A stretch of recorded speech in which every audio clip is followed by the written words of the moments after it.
Olha, vou te dizer uma coisa que machuca ouvir, mas a gente precisa encarar de frente. O São Paulo hoje não é dono total de nenhuma das joias que estão no profissional. Nenhuma. Isso mesmo. Nem 100% de Lucas Ferreira, nem de outros moleques que a gente vê brilhando por aí com o nosso manto.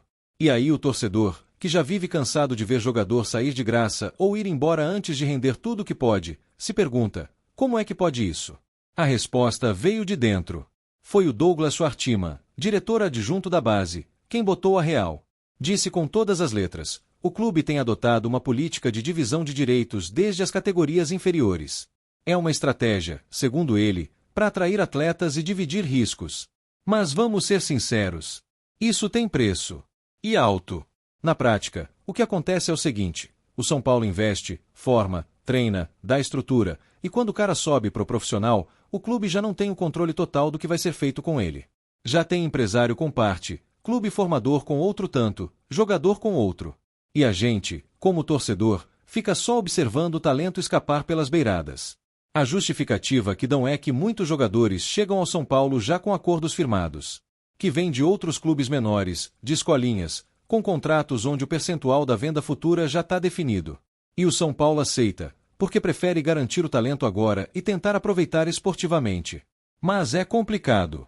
Você olha pro elenco e vê moleques como Lucas Beraldo, como Pablo Maia, como Rodriguinho, e sabe que o clube não vai ganhar tudo que poderia em uma eventual venda. E aí vem a frustração. Porque a gente já viu isso antes. Um monte de vez. Toda vez que aparece uma promessa, a gente vibra. Acredita. Sonha. Mas aí vem a notícia. São Paulo tem só 70%, Clube X ainda tem 20%, empresário é dono de 10%. É desanimador. É como se o clube nunca fosse o dono do próprio destino. E não é só por dinheiro, não. Claro que o lado financeiro pesa, e muito. Mas é também uma questão de planejamento. De poder decidir o que fazer com o atleta. Se empresta, se segura, se negocia. Sem o controle total, fica difícil pensar a longo prazo. A base do São Paulo sempre foi referência. Cotia é orgulho. Mas quando a gente descobre que o clube não fica com tudo que forma, parece que essa estrutura toda perde um pouco do brilho. É como se a gente fosse só a vitrine. A prateleira de luxo dos outros. O Douglas tentou explicar que é melhor ter 50% de um grande talento do que 100% de nada. Que sem essa flexibilidade, o clube perderia atletas promissores para rivais. Que hoje o mercado é assim. Mas será que tem que ser mesmo? Será que o São Paulo, com toda a sua história, precisa se render a esse modelo? Será que não dá para proteger melhor o que a gente forma? Dá para acreditar que o clube não consiga segurar uma promessa por inteiro? Ou será que estão abrindo mão cedo demais? O que me preocupa é que isso vira rotina. E quando a coisa vira rotina, a indignação some. A gente se acostuma. Começa a achar normal ter só 60%, 50%, até 40% do atleta. E isso, para mim, é perigoso. Porque vai minando o clube aos poucos. O São Paulo já perdeu demais por vender mal. Por vender na hora errada. Por não ter controle das negociações. E isso volta agora com essa prática de dividir tudo antes mesmo do cara estrear nos profissionais.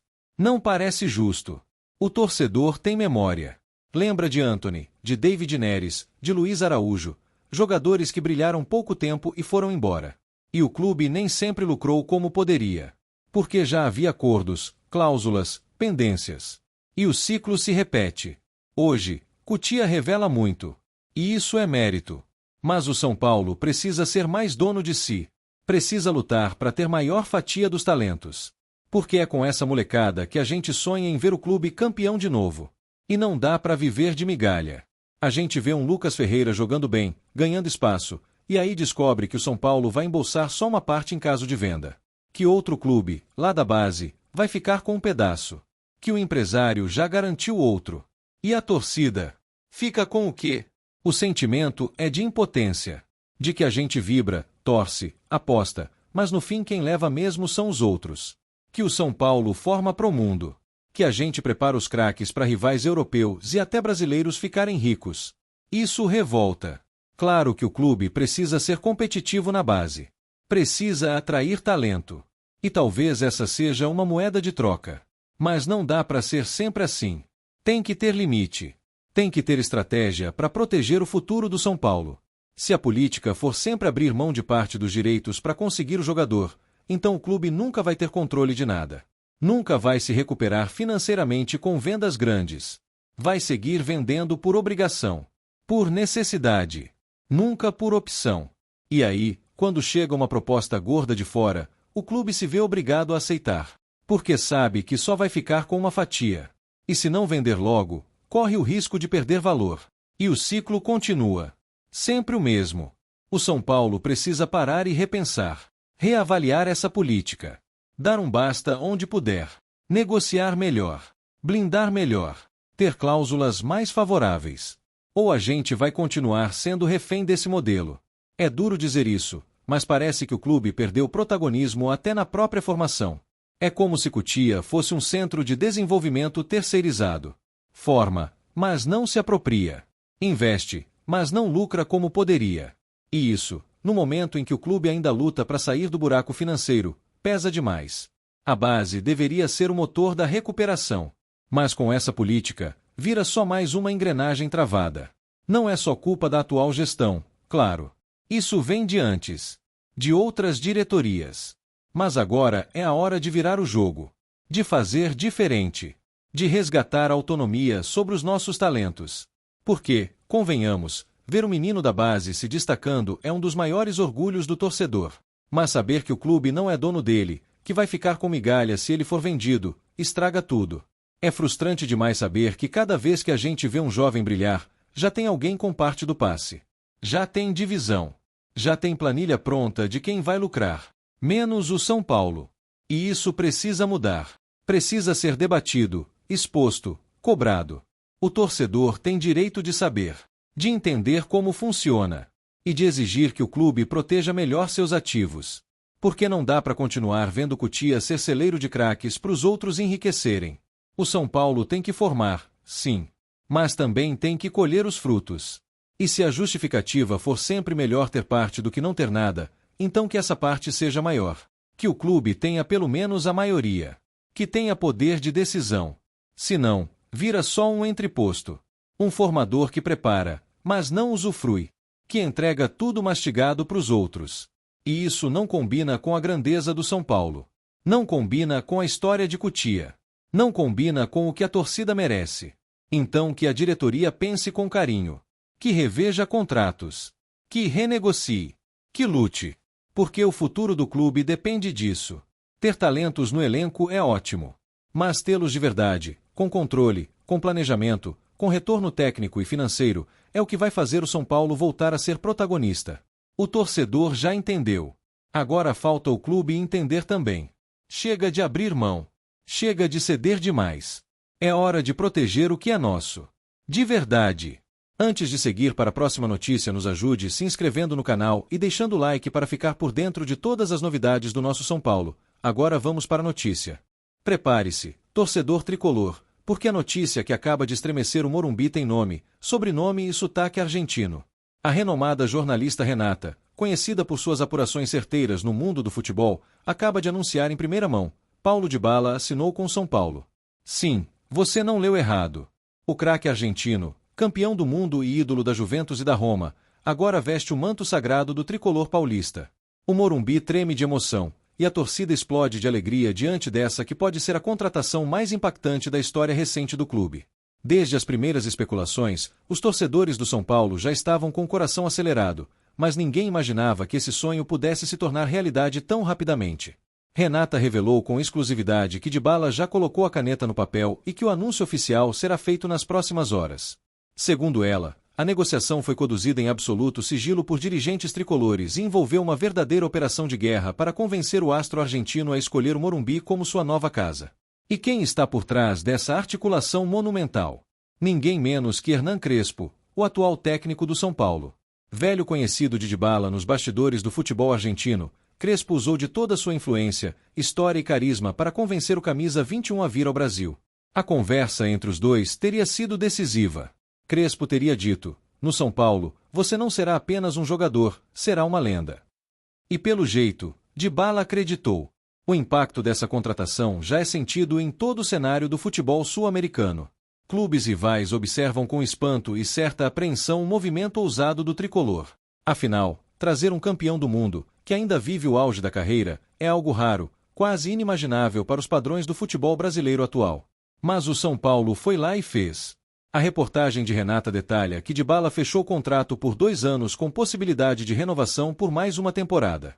O salário, segundo ela, será bancado em parte por um grupo de investidores tricolores que acreditam no retorno esportivo e comercial da contratação.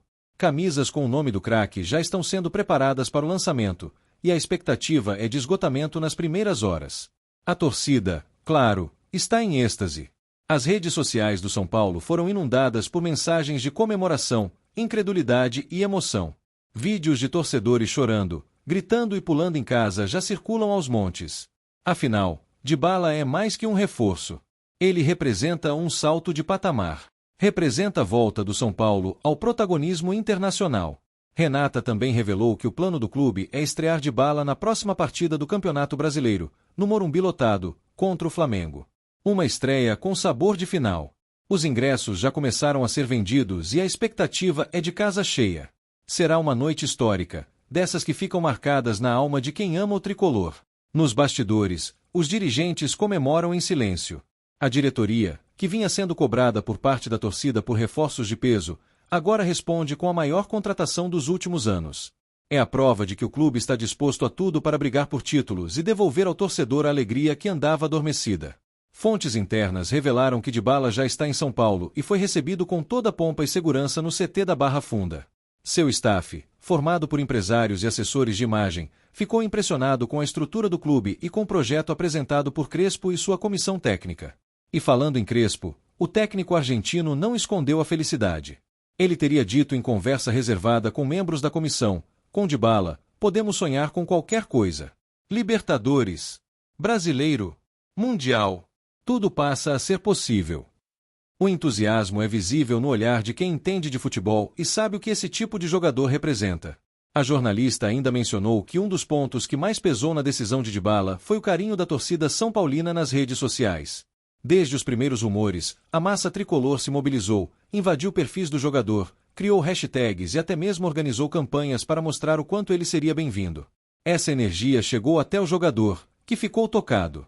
Em entrevista informal com amigos, Dybala teria dito: "Nunca vi uma torcida tão apaixonada. Eles me fizeram sentir importante antes mesmo de eu chegar. Isso vale mais que qualquer dinheiro." Palavras que arrepiam qualquer torcedor. A ida de Dybala para o São Paulo também representa um novo capítulo na relação entre futebol brasileiro e jogadores de elite do mercado europeu. Talvez seja o prenúncio de uma nova era, onde os grandes clubes do Brasil voltam a ser destinos cobiçados por estrelas mundiais. Na Argentina, a repercussão também foi imensa. Programas esportivos destacaram a ousadia do São Paulo e elogiaram Crespo pela jogada de mestre. Um jornalista chegou a dizer: "Crespo está fazendo história no São Paulo. Trouxe seu compatriota e amigo, e juntos podem conquistar tudo." O camisa que será usado por Dybala ainda é um mistério. A número 21 é a sua preferida, mas tudo depende das negociações internas com o atual dono da camisa. Segundo fontes, o atleta que atualmente usa o número está disposto a ceder em nome da grandiosidade do reforço.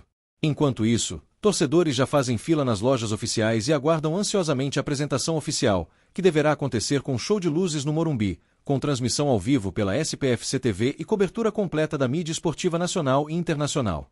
Para o torcedor que sofreu nos últimos anos com eliminações dolorosas, crises financeiras e reformulações eternas, ver Dybala com a camisa do São Paulo é mais que um sonho, é uma redenção.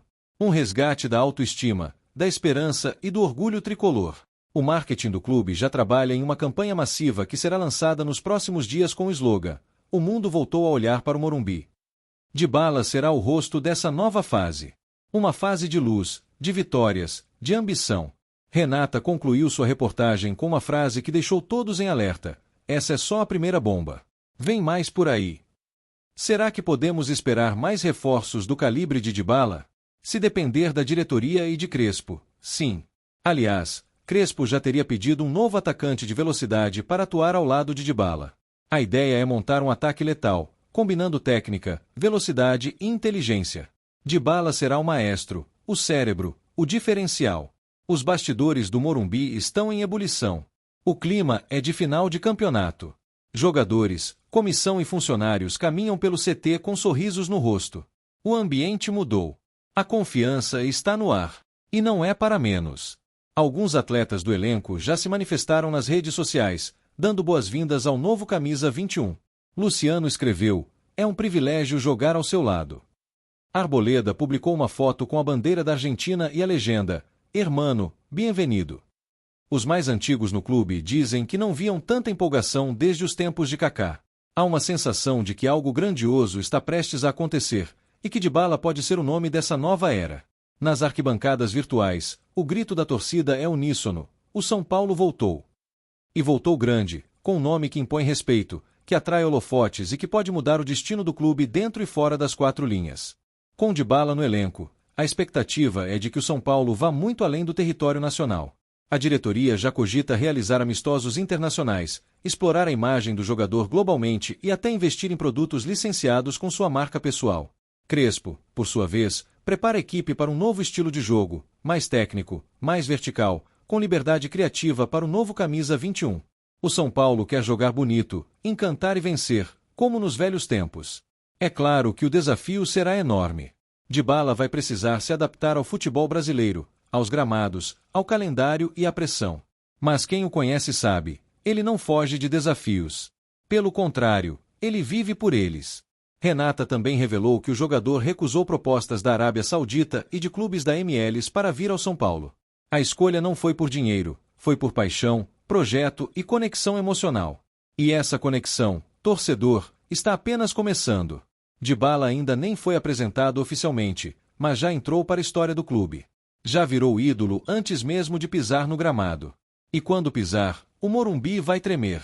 A ansiedade toma conta de todos. Há um brilho diferente nos olhos dos são paulinos. Um brilho que há muito tempo não se via. Um brilho que diz: agora vai. O futebol brasileiro, o São Paulo e cada torcedor tricolor ganham hoje um novo motivo para sonhar. Porque com Dybala, o impossível fica um pouco mais perto. E se o presente já é glorioso, imagine o futuro com Dybala levantando taças no Morumbi. Imagine o grito de "é campeão" ecoando pelos quatro cantos do estádio com o argentino sendo erguido pelos companheiros. O São Paulo fez história. Renata confirmou. E agora, torcedor, só nos resta esperar a apresentação oficial e encher o Morumbi para receber de braços abertos nosso novo craque.